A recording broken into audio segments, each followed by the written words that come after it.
Olá, alunos! Cheguei com a aula 26.1. É isso mesmo. E afinal de contas, professora, o que a gente vai ver, o que a gente vai estudar nessa aula? Lembrando, pessoal, que a gente está assim, naquela imersão do estudo da célula, certo?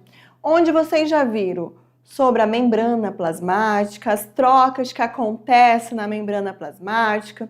Vocês já mergulharam aí no citoplasma da célula, conhecer as organelas citoplasmáticas que fazem parte da composição dessas células, né, dessas estruturas eucarióticas. E agora a gente vai mergulhar numa outra estrutura de fundamental importância para a célula eucariótica. Que estrutura é essa? Então vamos só rever, né? A membrana plasmática é o quê? É o que controla a entrada e a saída, né, de substâncias da célula. Nessa meiuca da membrana plasmática, a gente tem o citoplasma, onde está mergulhado o quê, professora? As organelas citoplasmáticas. E para a aula de hoje, eu falo que é a cereja do bolo, que vai ser dividida em duas partes. Núcleo, no caso, que é o que a gente vai estudar nessa aula, núcleo parte 1 e parte 2. Então, a aula 26 é a núcleo parte 1 e a aula 27 você vai ter essa continuidade dessas estruturas. Então, pessoal, é isso mesmo. A aula vai abordar o núcleo celular. Eu já posso, assim, dizer que o núcleo celular, ele é o quê, gente? Ele é o cérebro da célula. É como se ele fosse um grande chefe. É ele que vai controlar todo o funcionamento da célula. É isso mesmo. Então, agora, meu diretor, corta para a telinha que a gente vai começar com a aula 26.1, eu, professora Laísa. E assim, ponto, né, que eu esqueci de falar para vocês, mas já estou lembrando aqui que nessa aula, núcleo parte 1, nós vamos estar estudando os componentes do núcleo, quais são as estruturas que compõem o núcleo celular. Além dos componentes do núcleo, o material genético, o que eu vou encontrar dentro do núcleo? Ah, mas essa aí tá fácil, né, professora? Com certeza tá fácil demais. Então, eu já sei que o núcleo, pessoal, é uma membrana que vai estar envolvendo o quê? O material genético. Olha aqui, gente, olha que bonito aqui essa imagem que elucida essa membrana, né, como se eu tivesse cortado ao meio. E aqui eu tenho, né, a imagem dessa membrana que está envolvendo o quê?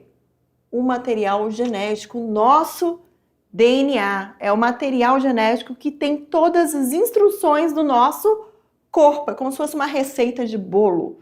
Então, ele tem todas as instruções, todo o passo a passo do que vai acontecer, das nossas características, é o nosso material genético. E além, né, dos componentes do núcleo, material genético, nessa aula também, anotem aí, a gente tem o nosso momento, isso mesmo, nosso momento interativo. É isso aí, momento interativo. Então, vamos lá, professora. Vamos ver aí o que é esses componentes do núcleo? Só se for agora, né? Então, componentes do núcleo, vamos estudar. Então, de início aqui, o pesquisador escocês e botânico, pessoal, Robert Brown, né, ele é considerado o descobridor do núcleo. Ele é o cara, ele que fez assim com que, além do que já se conhecia sobre a célula, fosse dado um passo a mais quando ele descobre o quê? O núcleo celular. E o nome que ele escolheu expressa essa convicção. Nesse caso aí, a palavra núcleo vem do grego nux, que significa o quê, professora? Semente. Brown imaginou que o núcleo fosse a semente da célula, por analogia a frutos. Lembrando que ele era botânico, então ele trabalhava, né, com plantas, tanto que ele descobriu o núcleo celular estudando orquídeas através, né, de células de orquídeas. Olha que bacana, ele conseguiu, né, através de experimentos, descobrir o núcleo celular. Mas vamos agora para os componentes. Isso aí é só uma breve analogia aí, para vocês entenderem melhor como chegou à palavra núcleo. Então aqui a gente tem, pessoal, o núcleo celular e os componentes que vão formar ele. Então, a carioteca, que é essa porção aqui por fora, ela é perfurada por milhares de poros, que a gente chama de poro nuclear, como vocês veem aí nessa estrutura, através das quais determina substâncias que entram e saem do núcleo. Então, ela tem essa capacidade de estar fazendo o quê? O controle do que entra e do que sai do núcleo. E uma outra característica, pessoal, a membrana nuclear, vocês lembram da membrana que compõe a célula, que é a membrana plasmática? Ela é o quê? É uma camada bilipídica, né? Bicamada lipídica, composta por fósforos e lipídios. No caso aqui do núcleo, eu vou ter duas camadas, enquanto a gente tem uma que vai estar envolvendo uma membrana que vai estar envolvendo a célula, no caso do núcleo celular, uma característica desse componente aqui, dessa estrutura, é que eles vão ter duas membranas nucleares, é isso mesmo. E assim, pessoal, com relação a essa imagem, a esse esquema aqui, a gente tem um núcleo, onde a gente vai ter esses pontinhos, que são os poros nucleares, onde vai ter essa passagem de moléculas, de substâncias, tanto do que é fabricado dentro do núcleo, quanto do que é exportado, do que entra, do que sai, tudo bem? Além disso, a gente vai ter aderido aqui os ribossomos. Vocês já lembram, né, a função dos ribossomos? Vocês já sabem que os ribossomos são estruturas que estão relacionadas à síntese de proteínas. Eu vou ter o envoltório nuclear, que é justamente o que, pessoal? A membrana que compõe o núcleo. Eu vou ter o nucleoplasma, que é como se fosse, pessoal, o citoplasma da célula. Só que nesse caso, o nucleoplasma é do núcleo. Além disso, eu vou ter a cromatina, que é o material genético. É só você pensar assim num macarrão, uma macarronada, aquele macarrão espaguete. Tá todo desmanchado, não tá naquela forma que vocês conhecem do DNA. Ele tá todo assim, aberto, digamos assim, todos aqueles fios abertos. E aqui a gente tem um nucleolo. O nucleolo, eu posso dizer, como se fosse o núcleo do núcleo, tá bom? Dando um exemplo mais simples para vocês. E os poros nucleares são mais simples, são mais do que simples aberturas. Em cada poro existe uma complexa estrutura proteica que funciona como uma válvula, né? Nesse caso aqui, abrindo-se para dar passagem a determinadas moléculas e fechando em seguida. Então, né, ele tem essa estrutura proteica que faz com que ele funcione como essa válvula. Então, ele vai controlar a passagem de moléculas, o que entra e o que sai. Prosseguindo aqui com a estrutura do núcleo, mais uma vez, como eu falei para vocês, a carioteca, a membrana do núcleo, ela vai ser formada pela membrana externa, essa porção externa que vocês estão vendo, e a membrana interna. Por isso que a gente fala que ela é formada por duas camadas de membrana. Aqui, mais uma vez, aqui os poros, aqui a gente tem os ribossomos aderidos, já temos aqui o retículo endoplasmático granuloso, que é o retículo endoplasmático rugoso, aderido ao núcleo por conta dessa síntese de proteínas e o nucleolo. Prosseguindo aqui, nós temos aqui os componentes dessa aula do núcleo. Nós temos aqui um esquema, pessoal, de um cariótipo. Isso quer dizer o quê? Que antes, vocês sabem que a todo instante a célula ela está passando por processo de divisão celular. Ela precisa crescer e se multiplicar, certo? Ok, professor, entendi. Lembra que vocês viram a cromatina, que é o material genético? É como se fosse um fio assim todo bagunçado, todo esparramado. Pensou num fio todo esparramado?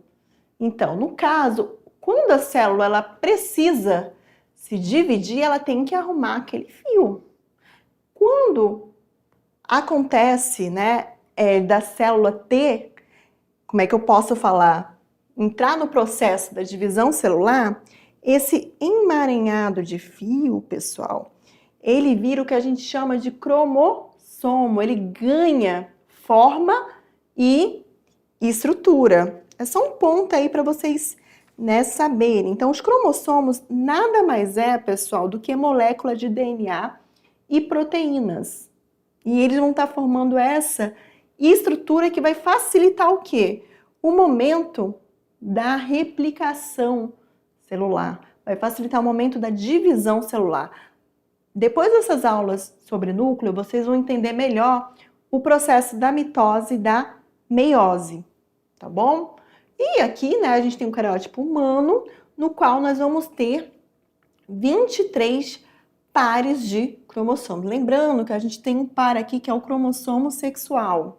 No caso do homem, ele recebe o Y de origem paterna do pai e o X de origem materna, tá? Prosseguindo aqui, aqui é mais outra imagem desse cariótipo, né, dessas estruturas que formam os cromossomos. Mais uma vez aqui, né, através dessa imagem, a gente consegue ver, por exemplo, síndromes. No caso do T21, né, a famosa síndrome de Down. Se tiver um cromossomo a mais nessa estrutura aqui, a pessoa pode nascer com a síndrome de Down, ou a T21.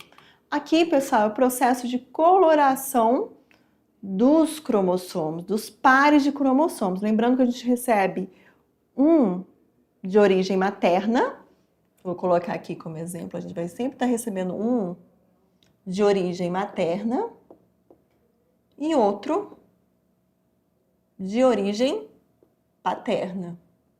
É só uma característica relacionada a esses, né, componentes do nosso núcleo celular. Tá bom? Então, o que vocês têm que saber até o momento? Os componentes que formam o núcleo, né? O que eu tenho no núcleo? Membrana nuclear, são duas membranas, a interna e a externa.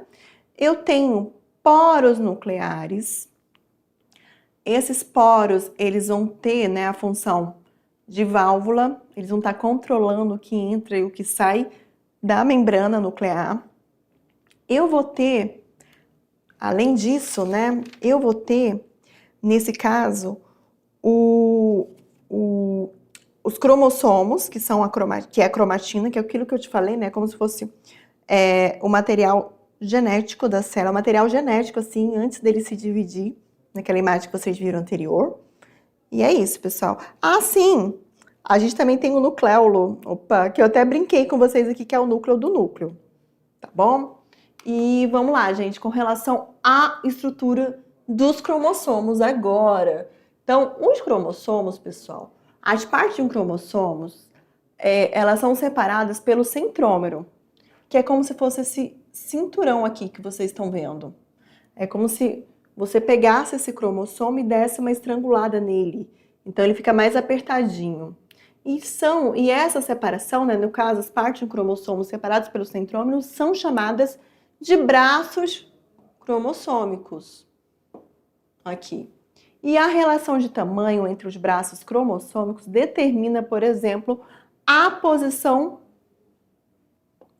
é determinada pela posição desse centrômero aqui, que permite classificar os cromossomos em 4 tipos. Só mais um ponto, mais um adendo aí, com relação, né, a os cromossomos. Então, o centrômero, pessoal, ele é, na maior parte das vezes, localizado na região central. E ele, gente, ele é o ponto de ancoragem para as fibras do fuso no momento da divisão celular. Vocês vão ver isso bem elucidado na mitose.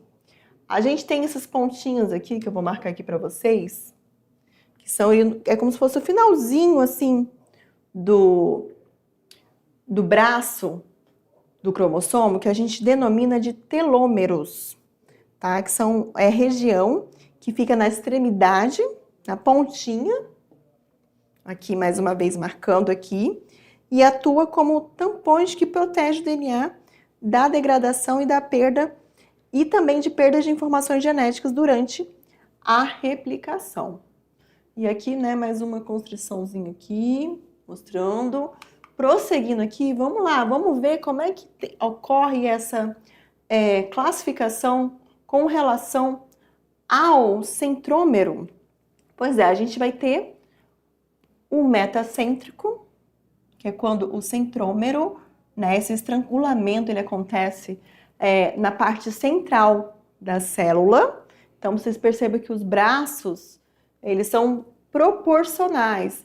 Vamos ter, né, com relação a essa morfologia, os cromossomos do tipo submetacêntrico, que ele já não fica mais na parte central, ele fica acima dessa porção central, tendo um braço mais longo que o outro, né, quando comparado ao metacêntrico. Vamos ter, pessoal, o tipo acrocêntrico, que ele já fica próximo aqui já do ápice da célula, né, do cromossomo, na verdade, o cromossomo ele já fica, esse centrômero ele já fica próximo, né, do final do cromossomo, do bracinho, então fica com pequenos braços e outro braço super longo. E aqui a gente tem o telocêntrico, né? No caso aqui a construção dele está no final do cromossomo. Então, com relação à morfologia, a gente tem 4 tipos de cromossomos: o metacêntrico, o submetacêntrico, o acrocêntrico e o telocêntrico. É isso mesmo. E o cromossomo, pessoal, é justamente esse processo, é o processo de compactação do DNA, né? Daquele emaranhado de fio que está lá disperso no núcleo celular, ele começa a se emaranhar e criar essa forma. Então aí a gente tem os cromossomos. Prosseguindo aqui, né? Aqui é o processo de compactação do cromossomo. Só para vocês terem nessa noção aqui, onde a gente tem o núcleo celular, a gente tem a célula, núcleo celular, e aqui a gente tem uma imagem maior desse cromossomo, né? Onde a gente tem aqui o centrômero e esse emaranhado aqui de fio, pessoal. Olha aqui, são os DNA. Nesse caso aqui, né, junto é o DNA mais a histona proteína.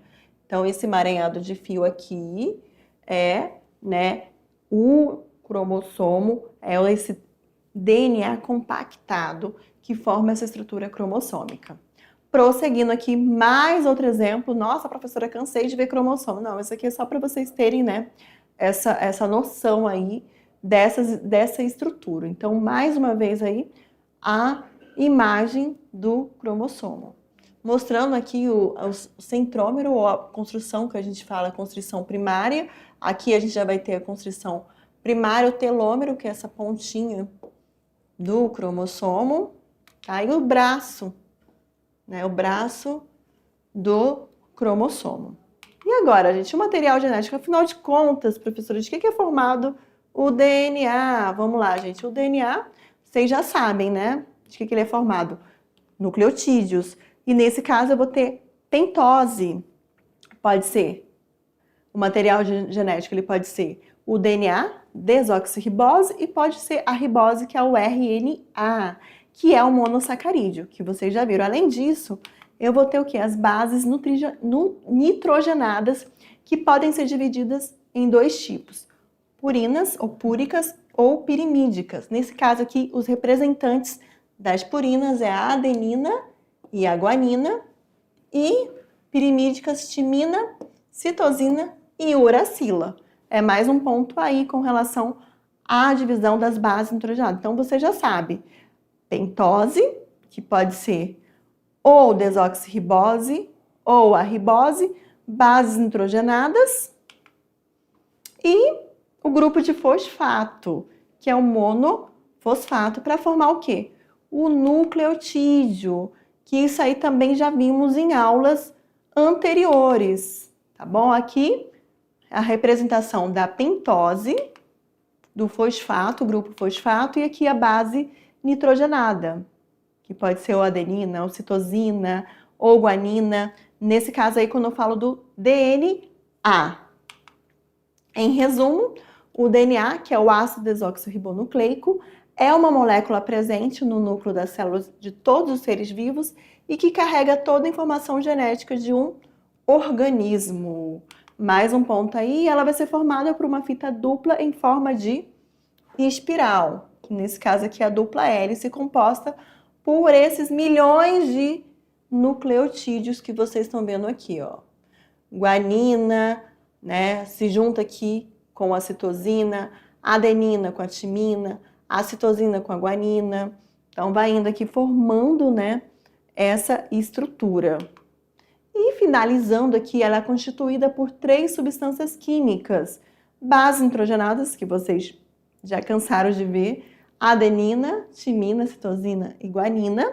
No caso do DNA, pentose, um açúcar que representa moléculas formadas por 5 átomos de carbono, que vocês já viram isso desde lá dos carboidratos, e o fosfato, que é um radical de ácido fosfórico. E agora, pessoal, é o momento interativo, aquele momento agora que você vai caçar um tesouro, é isso mesmo. Então, já já a gente se encontra, vou pedir aqui para os professores presenciais mandarem as imagens dessa caça ao tesouro e já já a gente se vê.